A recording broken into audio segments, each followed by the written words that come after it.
안녕하세요. 저희 오랜만에 유튜브 영상으로 돌아왔습니다. 제가 오늘은 특별한 게스트분을 모시고 같이 이야기 나눠보려고 하는데요. 아마 여러분들이 이미 방송에서 많이 뵈시고 너무나 유명한 변호사님이랑 오늘 같이 이야기를 나눠보려고 합니다. 이혼 전문 변호사로 유명하시고 또 방송도 잘하시고 말씀도 너무 잘하시는 법무법인 리의 대표 변호사님 이인철 변호사님 모셨습니다. 안녕하세요. 네, 안녕하세요. 반갑습니다. 법무부인 이인철 변호사입니다.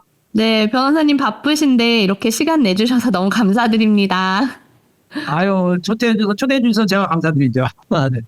네, 먼저 많은 분들이 너무 궁금하실 것 같아요. 저 미국 로스쿨이랑 미국 변호사 관련된 채널 하는 저와 이인철 변호사님이 어떻게 알고 지금 제가 변호사님 여기 네. 모셨을까 너무 궁금하실 것 같아요. 네. 일단은 우리 안윤주 변호사님은 제 어떻게 보면 모델이다. 미국 변호사 이제 시험 준비할 때 어떻게 보면 이제 안 변호사님 때문에 제가 결심을 이제 어떻게 보면 붙이게 된 계기가 된 것 같고요. 또 개인적으로는 제가 또 잘 아는 또 교수님과 또 친분이 있으시더라고요. 그래가지고 여러 가지로 인연이 있다고 싶어가지고 우리 안 변호사님에 대해서 이제 유튜브도 많이 보고 특히 이제 안 변호사님 강의를 제가 이제 듣고 또 이메일로도 이제 여러 가지 조언을 많이 받아가지고 합격이라는 좋은 결과 나올 수 있게 돼서 정말 안 변호사님께 진심으로 감사드립니다. 네. 너무 감사합니다. 저희 사실은 이번에 미국 변호사 시험 준비하느라 다시 연락이 되긴 했는데 연수원 동기였잖아요. 사법연수원 동기. 네. 그래서 저는 더 연락 주셔서. 네. 서로는 잘 몰랐지만 그런 인연으로 또 뵙게 됐는데 변호사님께서 제가 했던 강의도 또 들어주시고 감사하게 그 이후에 바쁜 업무 중에서 정말 열정적으로 공부를 하셔서 얼마 전에 그 어렵다는 미국 캘리포니아주 변호사 시험에 합격하셨습니다. 네, 그래서 너무 축하드리고요. 감사합니다. 네, 오늘은 저희 구독자님들을 위해서 일하면서 공부하기 그리고 미국 캘리포니아주 변호사 시험 어떻게 준비할 것인가에 대해서 함께 나눠주시려고 유튜브 같이 촬영하게 되었습니다. 많은 분들이 이미 저보다 당연히 변호사님 더 많이 알고 계실 텐데요. 간단하게 자기소개랑 하시는 업무 소개 좀 부탁드릴게요. 예, 저는 사법시험 2002년에 합격해서 사법연수 34기로 이제 수료했고 우리 안 변호사님하고 저 동기더라고요. 수료해서 잠깐 이제 미국 법을 이제 LLM 때문에 잠깐 공부하다가 그동안 뭐 여러분 아시겠지만 제가 방송이다 또 재판이라는 굉장히 바빴거든요. 굉장히 이제 바빴는데 이제 좀 나이도 더 들고 이제 변호사 경력이 한 20년 정도 이제 돼가니까 뭐랄까 약간의 그 매너리즘 뭐 이런 거에 뭔가 좀 발전에 대한 정책이라는 게 좀 느껴졌어요. 그래서 내 자신을 좀 업그레이드 시켜야겠다. 그래서 업그레이드 할 수 있는 방법이 뭐 할까 하다가 저는 뭐 처음에 CPA라든지 다른 자격증을 좀 생각을 했었거든요. 근데 진변을 굉장히 또 저랑 맞지는 않을 것 같고 그래서 뭘 할까 하다가 예전에 미국 법을 좀 공부했고 어차피 이제 법이라는 건 한국이나 미국이나 필요한 것 같다. 그리고 이제 가끔 이제 상담을 하다 보면 이제 미국에서 이제 이혼 상담 같은 것도 이제 문의도 많이 오시고 미국 법에 대한 수요도 꽤 있었거든요. 그래서 이번 기회에 좀 미국 변호사 준비를 하고 싶다고 해서 이제 미국 변호사 이제 준비를 이제 하게 됐고요. 근데 이제 말씀하신 대로 이제 방송이다 재판이다 이제 변호사 업무하면서 굉장히 공부가 쉽지는 않았어요. 쉽지 않고 굉장히 또 막막하더라고. 또 이제 기출 문제 보니까 굉장히 또 어렵고 그래서 제가 이제 안 변호사님 유튜브 같은 거를 이제 많이 봤어요. 많이 봐서 이제 공부법이라든지 그래서 이제 좀 안 변호사님께 이제 이메일도 드리고 또 강의도 듣고 해서 굉장히 많이 도움을 받았거든요. 그리고 특히 이제 우리 안 변호사님이 제가 이제 막막했을 때 처음에 이제 이메일 보내고 혹시 기억나세요? 어떻게 공부하면 좋겠는지. 그러니까 이제 이렇게 답변을 주셨는데 우리가 이제 사법시험을 이제 준비하고 법대생이 이제 고시생이 돼서 사법시험을 이제 준비해서 사법연수원 나와서 이제 법조인이 된 거 아니냐. 그런 식으로 미국도 똑같다. 처음에 초보지만 계속해서 공부하다 보면 언젠가는 이제 원하는 결과를 얻을 수 있다. 이런 이메일 주셔서 굉장히 큰 힘을 받았거든요. 그래서 이제 열심히 공부해가지고 드디어 이제 합격이라는 좋은 결과를 내게 되었습니다. 네, 대단하시네요. 저는 변호사님이 어떤 계기로 그 바쁜 활동 중에 미국 변호사 시험에 관심을 가지게 되셨을까 했는데, 말씀하신 약간 매너리즘을 극복하기 위한 방법으로 엄청 센 시험을 도전하셨네요. 네. 그러시면은, 미국 변호사 시험을 이미 준비하셨던 게 한국 변호사로서 이름도 널리 알려지시고 업무도 많으시고 법무법인 운영으로 많이 바쁘셨을 텐데 처음 다시 공부 시작하셨을 때 특히 미국 법이라서 어떤 점이 가장 어려우셨나요? 영어가 가장 어려웠던 것 같아요.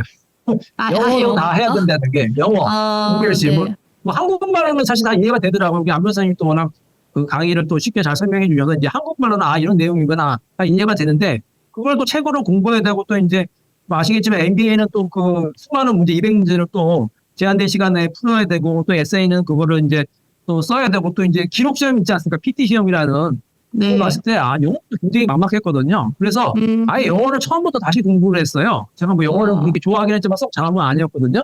그래서 어떻게 공부를 할까 생각하다가 이것도 영어도 목표가 있어야 되잖아요. 토익 네. 시험을 보기로 한 거예요. 토익 시험을 접수해가지고 토익 시험 보니까 공부를 하나도 안 하고 보니까 600점대 나오더라고요. 그래가지고 네. 공부를 좀 하고 한국 강의도 듣고 하니까 그 다음에는 봤을 때 700점대가 나오고 그 다음에 볼 때는 또 800점대가 나와가지고 와. 어느 정도 영어도 공부하면 되겠구나. 그래서 이제 영어 네. 기초로 이제 토익 시험을 하고 그 다음에 다시 이제 미국 변호사 공부하니까 좀 이해가 빠르고 영어도 어느 정도 이제 좀 또가 되니까 미국 법 공부하기 쉬웠던 것 같고 또 이제 모르는 게 그래도 많거든요. 미국 법 네. 공부하면서도 영어 공부를 한다 항상 이 생각을 했어요. 그래서 이제 항상 근데 영어 공부가 옛날보다 너무 편해졌잖아. 인터넷이 있기 때문에 영어 네. 뭐 문장 다 듣기라든지 다 좀 쉽게 찾을 수 있기 때문에 굉장히 재미있게 공부했던 것 같습니다. 와, 저는 따로 그러니까 공부를 해야 된다는 건 많이 생각을 하시지만 사람들이 시간을 내서 따로 공부는 잘 안 하시거든요. 그리고 그냥 어떻게 보면 버티면서 그냥 내가 주어진 그 교재 안에서 어떻게든 영어를 해결하려고 하는데 변호사님은 되게 진취적으로 영어 실력 자체를 늘리기 위한 별도의 토익이라는 방법을 통해서 공부하셨다는 게 되게 인상적인데 그게 되게 저는 사실 필요한 것 같아요. 왜냐하면 말씀하신 대로 맞아요. 이론은 어느 정도 시간이 지나면 아는데 그걸 또 영어로 읽고 쓰고 표현하는 건 또 다른 차원이라 그 부분을 반드시 해야 되는데 변호사님 그럼 600점부터 올라가셔서 지금 토익 600점에서 시작하셔서 합격까지 830점대로 나왔는데 마지막에 이제 몇 번 나왔거든요. 이제 성적표상이 한 820점대, 830점대 이 정도까지 나왔던 것 같습니다. 그래서 대단하네요. 열심히 공부하면 900점대 나올 수 있을 것 같은데 그렇죠. 제가 뭐 토익으로 그 정도 할 거는 아닌 것 같고 바로 이제 네. 다시 미국 변호사 시험 준비했죠. 그러면 영어로 약간 다지기를 하시고 그 다음에 이제 미국 변호사 시험을 본격적으로 준비하신 거군요. 이게 추천드리는 게 왜냐하면 사실 내가 미국 변호사만 계속 준비해서 영어 공부할 수 있는 거 아니야? 그게 아니고 어느 정도의 그 문장 구조라든지 문법이라든지 단어 같은 거는 어느 정도 기초가 있어야 되거든요. 그래서 저는 영어 공부를 좀 시간이 되시면은 뭐 1년이면 1년 아니면 뭐 6개월이면 6개월 이렇게 영어 공부를 먼저 하시고 미국 변호사 공부하는 걸 추천을 드립니다. 네. 그럼 혹시 변호사님은 영어는 얼만큼 정도 공부하시고 그 이후에 변호사 시험 자체는 얼만큼 정도 공부하셨어요? 기간이? 영어는 한 6개월 정도 기초로 공부한 것 같고요. 네. 미국 변호사 시험은 한국의 변호사 시험만 한 1년 반 정도 제가 3번을 봤거든요. 시험은. 3번을 봤기 때문에 어차피 6개월씩 보는 거잖아요. 그냥 1년 6개월 정도 준비한 것 같습니다. 그럼 사실 2년이면 엄청 빠른 거예요. 뭔가요? 왜냐면 처음 영어부터 시작해서 거기까지 가신 걸 생각하는데 어떤 분들은 그냥 시험만 2년 동안 보시면서 영어 실력이 제자리인 경우들도 많아서 네, 너무 좋은 팁이었던 것 같아요. 그 방법은. 그러면 지금 기초부터 쌓기 중요한 것 같아요. 어떤 사람도 처음부터 막 문제 많이 풀고 네. 기본서라든지 기초를 안 하고 나는 그냥 실전부터 해야 한다 그런 분이 있는 것 같은데 사실 그거 좀 약간 저는 위험하다고 생각. 물론 그렇게 해서 합격하시는 분이 있지만 기초부터 그러니까 영어 기초부터 쌓고 그다음에 우리가 기본 이론 쌓고 그다음에 이제 기출 문제 풀고 그다음에 문제를 풀고 나서 시험 보는 게 낫지. 그리고 시험도 사실 그 경험이거든요. 이렇게 이제 해서 차근차근 다 처음부터 너무 욕심내지 말고 이렇게 차근차근 하는 게 어떻게 보면 이제 빨리 합격하는 게 이렇게 생각이 들거든요. 네, 정말 저도 맨날 이제 저한테 연락하셔서 3개월 후에 시험을 보려고 하는데 자기 합격 가능성이 있냐 이런 걸 저한테 물어보시는 분들이 있어요. 그건 쉽지 않을 텐데요. 네, 아니면 조금 자기가 이렇게 약간 겸손히 생각해서 6개월 후에 시험을 보려는데 합격하겠냐. 지금 영어부터 시작해야 되지만 웬만큼 될 것 같다 이러신 분들이 있는데 저도 항상 그냥 1년이나 1년 반으로 생각하고 시작하시는 게 낫지. 6개월에 너무 몰아서 하려고 해도 그게 생각만큼 일하시면서 안 된다 이렇게 말씀드리는데 변호사님도 비슷한. 네. 그리고 실제로 그렇게 실천하셨다는 게 되게 다른 것 같아요. 많은 분들이 생각은 해도 그냥 빨리 붙고 싶어서 약간 무리를 하고 안 된 상태에서 우선 시험을 그냥 봐버리는 분들도 제가 되게 많이 봤거든요. 맞습니다. 변호사님 그럼 정말 재판 상담 또 뭐 법인 업무 운영도 하시고 방송 출연 뭐 정말 너무 바쁘신 분인데 그 와중에 따로 영어도 공부하셨고 또 시험 준비를 또 하셨는데 진짜 엄청난 노력을 하셨을 것 같아요. 그 많은 일을 거의 한국에서 제일 바쁜 분 중에 한 분이 지금 미국 변호사 시험 준비를 하셔서 붙으신 건데 시간 관리를 어떻게 하셨어요? 정말 좋은 말씀이신데요. 시간 관리가 사실 굉장히 중요하거든요. 어차피 시간은 다 똑같잖아요. 근데 네. 그러면 우리 직장인 같은 경우, 변호사 같은 경우 굉장히 불리할 수가 있다는 생각이 되거든요. 왜냐하면 전업수험생도 많거든요. 미국 같은 경우에도 전업수험생이 또 같이 경쟁을 해야 되잖아요. 근데 저는 오히려 그거를 단점을 장점으로 좀 생각하자. 우리가 아무리 24시간 뭐 이렇게 전업수험생이라 하더라도 그 시간을 온전히 공부에 집중하는 거 쉽지 않거든요. 근데 직장인은 진짜 직장 일만 딱 하고 나머지는 다 공부에 집중을 하는 거예요. 저 같은 경우에도 다 변호사 같은 경우에 변호사 상담 있고 재판을 가야 되는 거고, 근데 방송 같은 경우에도 사실 제가 많은 방송했는데 그래서 방송을 정리를 했어요. 필요한 방송만, 핵심적인 방송만 남겨두고 나머지는 양해를 구해서 제가 이제 출연 안 했거든요. 그러니까 딱 필요한 업무만 하고 나머지는 다 무언 그 시간을 공부에 집중할 수 있었던 거예요. 그러니까 오히려 그 시간이 더 이렇게 알차게 효율적으로 잘 운영이 됐던 것 같아요. 그러면 보통 그렇게 바쁜 중에 공부를 하실 땐 하루에 몇 시간 정도 공부를 하려고 계획을 세우셨어요? 그러니까 평일날 같은 경우에는 이제 보통 9시 출근해서 6시 이제 퇴근하잖아요. 저도 그 정도 하는데, 그러면 이제 그 출근하기 전에도 예를 들어 저 같은 경우에는 한 6시 정도에 일어났거든요. 6시에 일어나면 한 2시간 정도는 집에서 이제 공부할 수가 있잖아요. 네. 공부를 하고 이제 출근하고 또 퇴근하고 나서도 이제 6시부터 한 12시 정도까지 이제 공부를 하는 거잖아요. 그러니까 최대 하루에 6시간에서 뭐 많으면 7시간, 8시간을 공부를 할 수가 있고요. 물론 이제 컨디션 따라서 그게 좀 뭐 네. 4시간, 5시간으로 줄일 수도 있지만, 그다음에 주말에는 또 요즘에 주말에 일을 안 하잖아요. 주말에는 온전히 이제 다 공부에 그 몰입할 수가 있는 거죠. 토요일, 일요일 같은 경우에는 하루에 뭐 12시간 이상 정도. 토요일날은 저희가 이제 스타디를 했거든요. 그러니까 스타디를 이제 준비하고 스타디도 뭐 한 4시간, 5시간 정도 하고 또 복습하고 일요일날은 온전히 이제 하루 종일 다 풀로 이제 시간을 할 수 있기 때문에 그렇게 이제 집중적으로 공부할 수가 있었습니다. 그러니까 그것도 굉장히 효율적이었던 것 같아요. 와, 그렇게 해서 그럼 6개월 공부하시고 시험 봐보시고 이런 패턴으로 준비를 하신 거네요. 아, 또 이제 시험 볼 때는 미국에 가서 시험을 보잖아요. 네. 미리 좀 갔어요. 그러니까 뭐한 2주 정도, 어떨 때 2주 정도 먼저 가고 또 이제 마지막에 한 열흘 정도 갔는데 그 시간에 미국에 가니까 뭐 이제 업무에서 자유롭잖아요. 그리고 핸드폰도 다 이제 꺼놓고 한 열흘에서 2주 정도 완전히 이제 집중한 다음에 시험을 볼 수가 있었죠. 되게 그것도 좋은 방법이네요. 미리 가서 한 일주일 정도, 열흘 정도 완전히 몰입해서 공부를 하고 시험장에 들어가는 것. 시차 적응도 중요하거든요. 네, 그쵸. 같이 시차 이제 스타디 하신 적응도. 분들 굉장히 실력이 좋으신 분이 계셨는데 시차 적응이 안 돼가지고 막 시험을 작업하다 이런 분이 계시고 그러니까 충분히 시차 적응할 때 미국 가시는 것도 저는 좋은 방법으로 생각해요. 아, 네, 그렇네요. 너무 좋은 팁인 것 같습니다. 그러시면은 변호사님은 이제 약간 시험을 여러 번 보셨다고 하셨는데 시험을 보면서 나 이거 합격할 것 같아 라고 이제 느껴지는 시험이 있으셨을 거 아니에요. 네. 그때는 어떤 점에서 달랐나요? 그러니까 합격을 하는 시험 때는 뭐 공부한 방법이 달랐다든지 뭐 그런 게 있으실까요? 네. 그러니까 첫 번째 시험 볼 때는 이제 큰 기대를 안 했죠. 이제 경험상 보는 거니까. 처음에는 네. 뭐 한 6개월도 이제 준비 안 했기 때문에. 그래도 저는 한번 봤어요. 이게 시험 보는 것 자체가 저는 정말로 큰 공부라고 생각하고, 우리가 이제 모의고사를 많이 보려고 하잖아요. 근데 저는 시험 한 번 실전을 보는 게 모의고사 10번 보는 거나 마찬가지 효과라고 봐요. 맞아요. 왜냐하면 내가 진짜 열심히 노력해서 실제 시험장 가서 시험 보는 거기 때문에. 그래서 처음에 시험을 봤는데 생각보다는 괜찮았던 것 같아. 처음에는 소위 말해 너무 이제 이거 떨잖아요. 이제 막 노력이 네. 많아서 내가 이 영어 통과했으니까 했는데 딱 봤는데 그래도 막 써지는 거예요. 객관식도 없는데. 그래서 내가 혹시 이거 합격한 거 아닌가 그런 생각했는데 처음처럼 잘 모르니까 네. 당연히 불합격을 했는데, 그래서 이제 열심히 공부해서 두 번째 시험은 이제 한 그래도 1년 정도 공부한 거니까 사실 내심 두 번째 시험에는 이제 합격할 수 있겠구나 하고 생각하고 딱 갔는데 항상 시험 변수가 있거든. 두 번째 시험 변수가 뭐냐면 제가 숙소를 너무 안 좋은 곳을 잡은 호텔. 네.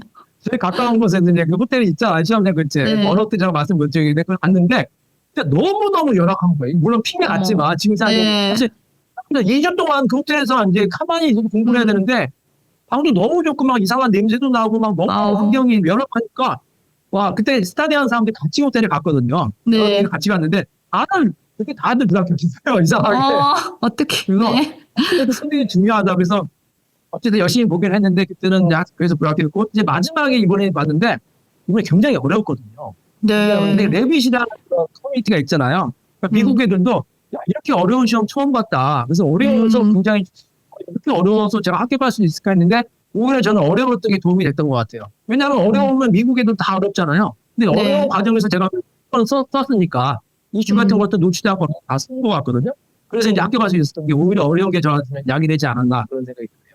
아, 네. 그렇군요. 그러니까 정말 많은 분들이 그런 얘기 하시더라고요. 숙소나 뭐 시차나 이런 우리가 생각하기에 그냥 가서 몸으로 부딪히면 될 것 같은 것들이 네, 네, 굉장히 중요하다고 많이 얘기하시더라고요. 여러분 공장과 막 또 숙소 그 후기 있잖아요. 리뷰. 그것도 네. 꼼꼼하게 보셔야 돼요. 정말 미국 걸라면. 그리고 자극적이면 미리 뭐 친구라든지 가서 한번 그 상태를 좀 확인해달라 이렇게. 왜냐면 또 인터넷에서 보는 거랑 실제 가는 거랑 다르더라고요.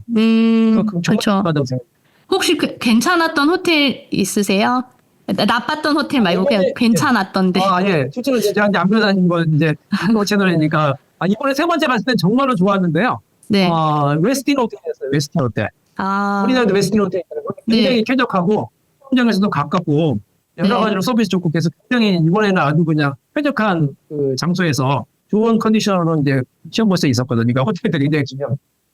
감사합니다. 그럼 캘리포니아 어디에 웨스틴인가요? 그것도 중요하잖아요. 캘리포니아의 그 애너하임이라고 애너하임이요. 네.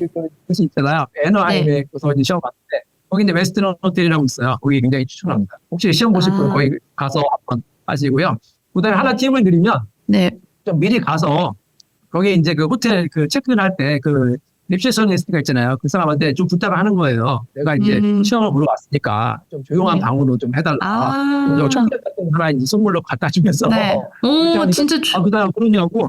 네, 그렇게 굉장히 좋은 방, 또 호텔 내에서도 약간 시끄러운 방이 있고 조용한 방 있잖아요. 그 조용한 방으로 굉장히 배정을 잘 해주셔가지고 굉장히 그분에게 감사 말씀을 드리고 싶습니다. 네, 그거 진짜 제일 중요한 팁인 것 같은데요. 조용한 방으로 달라는 말. 네. 그거 진짜 너무 좋은 팁인 것 같습니다. 감사합니다. 그러면은 사실은 많은 분들이 직장 다니면서도 이제 미국 변호사 시험 생각을 많이 하세요. 근데 대부분 처음 걸림돌이 되는 게 영어세요. 맞아요. 근데 변호사님 그거 극복하셨잖아요. 나 영어 아무래도 조금 뭐 옛날에 공부한 지 좀 오래됐다. 나 좀 자신 없는데 할까 말까 하시는 분들한테 혹시 주시고 싶으신 말씀 있으실까요? 여러분 제가 토익 600점에서 시작했습니다. 600점. 여러분도 지금 토익 보면 저보다 훨씬 잘 보실 거예요. 영어 초보도 충분히 가능하고 우리가 어느 정도 그래도 이제 뭐 변호사님이다 아니면 영어 어느 정도 기초는 다 있거든요. 근데 그거를 이제 활용을 안 해서 그렇지. 그래서 제 생각에도 뭐 길게는 6개월, 뭐 짧게 한 3개월 정도만 기초에 투자하시면 충분히 저는 커버 가능하다. 그리고 이게 영어 시험이 아니거든요. 영어를 잘해야지만 영어가 기본이고 사실 영어보다 법률적인 내용이 훨씬 중요한 거예요. 그래서 영어 사실 기출문제 봐도 우리 그 캘리포니아 같은 경우에 기출문제가 2012년부터 쫙 올라와 있잖아요. 답안이 2개가 올라와 있는데 제가 알기로는 이제 제일 잘 쓴 답안이 올라온 거 아닙니까? 수석하고 차석 답안이 있는데 내가 굉장히 기출문제 꼼꼼하게 분석을 해서 스타일을 했는데 거기도 오류가 많아요. 그 미국 애들도 수석과 차석 애들도 막 철자법 틀리고 오류도 많거든요. 그러니까 영어는 완벽할 필요가 없는 것 같아요. 내가 쓰는 내용은 이제 출제자한테 채점하는 분한테 이제 커뮤니케이션도 중요한 거지 영어 내용이 중요한 건 아니거든요. 영어는 어느 정도 기초만 쓰면 되고 그보다 훨씬 더 법률적인 내용이 중요하다 이렇게 이제 생각하시면 되겠습니다. 네, 저도 비슷한 생각을 했던 것 같아요. 처음에 아예 그 내용을 모를 땐 이게 다 영어니까 엄청 어려운 것 같지만 막상 내용을 알고 나면 그냥 그 내용을 단순히 영어 단어만 바꿔놓은 거고 약간 앞뒤에 사실관계 정도를 이해할 수 있는 것만 영어 독해에 해당하지 내용 자체는 새로운 독해라기보다는 이미 알던 내용이 그냥 써져 있는 거에 가까워서 그래도 사실은 이게 다 영어로 문장이 돼 있으니까 외우는 게 쉽진 않잖아요. 처음엔 입에 붙질 않잖아요. 혹시 암기는 어떻게 하셨어요, 변호사님? 이 암기법은 제가 이제 여러 가지 이제 노하우가 있는데요. 뭐 차차 또 말씀드릴 기회가 있는데 뭐 중요한 걸 말씀을 드리면 암기법은 여러분 스스로 좀 개발을 하시는 게 좋아요. 요즘에 시중에 보면 뭐 인터넷이라든가 암기법 공부 많이 나와 있거든요. 그거는 이제 많이 사용을 했는데 저는 이제 저희가 이제 사법시험을 준비할 때도 굉장히 암기할 내용이 많잖아요. 그 사법시험에서 그 공부한 내용을 그대로 차용을 했어요. 그래서 뭐 좀 유치하지만 두 문자를 이제 따기도 하고 네. 사법시험 같은 경우에는 한국어로 두 문자를 따면은 미국 같은 경우에는 이제 영어로 두 문자를 따는 거예요. 뭐 예를 들어서 이제 컨치력을 보면 이제 뭐 여러분 이제 뭐 공부하셨겠지만 컨치력에 이제 스테드 오버플로우도 나오잖아요. 보통 이제 다 문서로 해야 되는데 뭐 문서를 안 할 경우 어떻게 되느냐. 그때 이제 마이 레그라고 이제 미국에도 메모리기로 나오는데 그 앞자를 따는 거 있잖아요. 그 마이 레그에서 뭐 메리지 뭐 원이얼 뭐 랜드 이렇게 이제 앞자를 따는 거 있잖아요. 그렇게도 하시고 그다음에 이제 저만의 좀 특이한 암기법이 있는데 이제 이미지 학습법이라고 해서 그 판례 내용 같은 거를 이제 이미지 같은 거를 이제 그 기억을 하는 거예요. 그래서 이런 내용이 있구나. 그 이미지 같은 걸 떠올리기도 하고 또 뭐 여러 가지 또 스타디움과 같이 이제 토론도 하기도 하고 그래서 본인만의 그런 공부법을 하면은 암기는 충분히 가능하다 이런 생각이 듭니다. 네, 감사합니다. 변호사님 오늘 시간 내주셔서 너무 감사하고요. 저희 더 많은 이야기는 두 번째 시간에 같이 나눠보도록 하겠습니다. 네, 좀 이따 뵙겠습니다. 네, 감사합니다. 네.